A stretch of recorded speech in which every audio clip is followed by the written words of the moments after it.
Result কখনো ফিউচারকে define করে না। ক্যাটরিনা কাইফ, তিনি তো জীবনে স্কুলেই যান নাই। মিস ইউনিভার্স ঐশ্বরিয়া রায়, করিনা কাপুর, দীপিকা পাডুকোন, তারা সবাই কলেজ ড্রপ আউট। যদিও তাদের প্রফেশনকে আমি পার্সোনালি সাপোর্ট করি না, বাট দুনিয়াবি ক্ষেত্রে যেহেতু তারা সাকসেসফুল, এজন্য তাদের এক্সাম্পলটা আমি দিলাম। এনিওয়ে, বর্তমান বিশ্বের সবচাইতে ধনী ব্যক্তি এলন মাস্ক, তিনি কিন্তু ভালো স্টুডেন্ট ছিলেন না। বিল গেটস, যিনি মাইক্রোসফট কোম্পানির CEO, college drop out. Steve Jobs, Apple কোম্পানির CEO, college drop out. Even বিশ্ববিখ্যাত সায়েন্টিস্ট স্যার আলবার্ট আইনস্টাইন, তিনিও কিন্তু ছোটবেলায় খুবই উইক স্টুডেন্ট ছিলেন, বাট পরবর্তীতে তিনি হয়েছিলেন বিশ্ববিখ্যাত সায়েন্টিস্ট। সুবহানাল্লাহ পড়েন।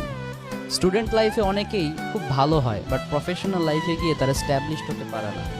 আবার স্টুডেন্ট লাইফে অনেকে অ্যাভারেজ লেভেলের থাকে, বাট তারাই পরবর্তীতে প্রফেশনাল লেভেলে গিয়ে এক্সেলেন্সি অ্যাচিভ করে এস্টাবলিশড হয়।